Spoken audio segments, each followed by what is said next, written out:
Welcome to the first Sunday in Pride Month. I am not lesbian, and I'm not bi or asexual. I cannot speak for the suffering of those who have been hurt or humiliated because of their sexual orientation, but I am queer. I'm queer spiritually, theologically, even personally queer. And so, may the words of my heart and the words of my mouth and the meditation of all our hearts be acceptable to you, our God of all. Please be seated.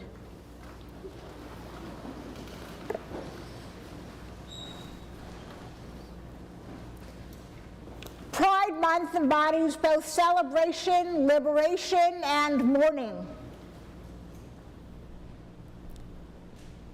Sorry, my words just jumped ahead of me. Pride is like God's love. It is not a movement toward conformity or an embrace of what is often seen as the norm. Pride as a social movement stands arm in arm against stigma and shame in solidarity with the other and in affirmation of the self. In the theology of the English priest Sam Wells' Being With, a book that Richard and I have both been reading this spring, Pride Month is also a time in which we seek to experience and share our queerness in the company of every other queer person whom we know. And everyone we know is queer, to some extent or other. Who, after all, has not survived high school or its equivalent, the apotheosis of queerness, both hidden and shockingly visible? Rather than a term of gender or sexual identity, queer is a state of difference. It is an ontological term that defines our state of being as different from the dominant narrative of what is an acceptable way to be. The theology of Wells' Being With embraces queerness. It posits God's love as the unconditional envelopment into itself of every individual, straight, bi, lesbian, gay, trans, ungendered, all of us. God's love embraces all of us. Pride is also a theological understanding of being with each other, regardless of our sexual and gender orientation. We have no desire to fix each other. God made us rather to be with God, to be with each other, to be with ourselves. The theologian Wells describes heaven as a time when there will be no more problems to be fixed, nor hurts to be forgiven, nor loneliness to be overcome. In that time and place of heaven, we will no longer be for anything, not for gay freedom of expression, not for the equal agency of women. We will be with each other. I imagine it as beers with friends telling ghost stories around a beach campfire. I imagine it as a Bible study with hot coffee, wondering what you is hearing and feeling in the text that we are studying. Our calling, says Wells, is to live God's future now. It is to be with each other in our queerness. Pride, of course, is also sorrow. Sorrow for all that has been done in the name of community boundaries.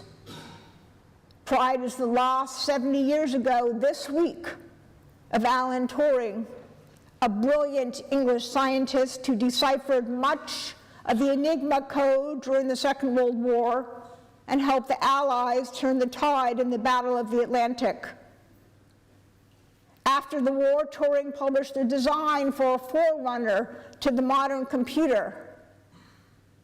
He began to have ideas that would heavily influence artificial intelligence. Turing's mind was too extraordinary to place it near the mean of human intellect. A gay tryst also thrust Turing beyond the mean of what was conventional. For the crime of gross indecency, Turing was chemically castrated. A year later, at age 41, this gentle, scholarly hero of the war died by cyanide poisoning. No one knows who put the cyanide close by him. Pride, this Pride Month, this pride that we have, is events of gruesome horror as well. Think of the 1998 murder of Matthew Shepard in Laramie, Wyoming, which made the headlines. Think of the many others who may not have made the papers, but who suffered or died for their queerness. Pride is also occasions of triumph and joy, such as the 2015 Supreme Court legalization of same-sex marriage. Pride is the sound of laughter and the wetness of tears of relief, tears of disbelief, tears of happiness when the priest blesses this woman and this woman in holy matrimony. We also see pride in that no-account mustard seed that takes root in the garden. In the parable of the mustard seed, Jesus says the tiny seed was sown or planted, which is kind of a joke. Mustard shrubs were considered weeds, an invasive species that could overrun a well-regulated garden. So nobody would actually plant a mustard seed.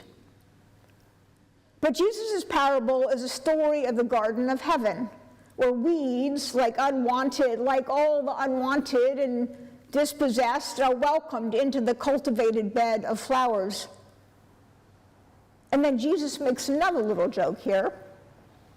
The mustard seed is an allusion to a passage in which the prophet Ezekiel imagines God transforming a tiny, tiny sprig into a towering cedar tree as a representative of the kingdom of David. And yet for Jesus, God's kingdom is not a majestic cedar on a tall mountain, but a short, weedy mustard seed that spreads its vast branches to offer shade from the scorching sun to all the wild birds. I have mixed memories of growing up in a time when in most parts of the country it was not safe to be gay. There were pockets of safety, there were pockets of being with. My parents rented a summer house not far from Provincetown in Cape Cod. At least once a week, my mother abandoned the Truro beaches to take us for ice cream cones in the crowded center of P-Town. We were a sun-bleached crew of 5 young girls loitering on the wooden benches, licking our ice cream cones, and all around us were thin, muscular men in tight black leather shorts and handlebar mustaches, strutting, talking, laughing. And they sometimes sat down with us to chat, to ask us how our day was, did we have a good time swimming, or to play cootie catcher with us. And for me as a child, it was a time of being with. There was no past to contemplate, no future to fear, only chocolate ice cream and the interesting men in black. Though what they remembered or feared was not something that I could understand. And then a year later, back here in Washington, D.C., a young man named Miles arrived from England to teach my 8th grade homeroom class. He wore white linen shirts that fluttered when he walked. And the 13-year-old boys in my class began to jeer and whisper behind his back. And 2 of the boys left threatening notes on his desk. And then someone egged his basement apartment down the street from us. And we, as children, could see the wrinkles of pain on his face. And I cried when I went home. Some parents intervened at last. But I wish someone had taught us how to be with Miles. I wish the mustard plant had given him a place to roost. The mustard seed rose from a tiny speck to be the largest shrub in Palestine. And I believe that God invites us to water and fertilize the mustard plants we find, for surely they will grow if we water them. Despite the threats to trans youth, the veiled whispers from the Supreme Court, and the draconian measures in other countries, Pride has progressed from protest to celebration. 55 years ago this month, the Stonewall riots for gay liberation were touched off by a police raid in a gay bar in Lower Manhattan, the Stonewall Inn. A year later, in cities around the US, June Pride parades demanded liberation for gay and lesbian people. And change in a public way had begun. In 1979, the first gay and lesbian National March on Washington demanded equal civil rights and the passage of protective legislation.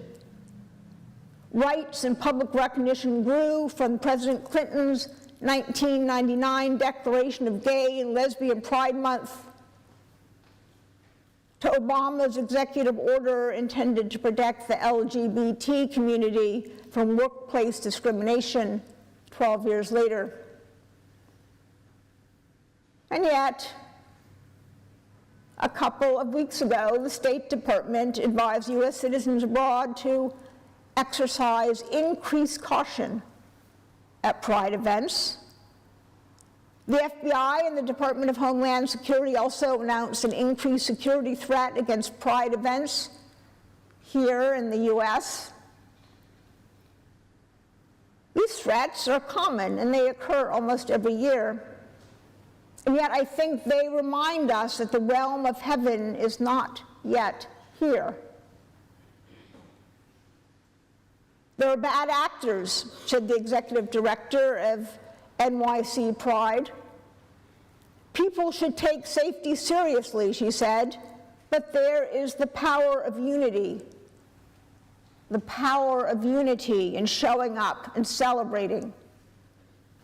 And so I think we must keep planting the mustard seeds. And we can do this by attending a Pride concert here this Thursday, as we call out the names of those lost to aid, lost to violence, and lost to suicide. We can march Saturday, June 8th, in the DC Pride Parade, which is a wild extravaganza of being with. We can help sponsor an LGBTQ+ refugee by contacting St. Margaret's Faith and Action Committee. Most of all, we can open ourselves up to being with all people in their queerness. Come, water God's garden. Amen.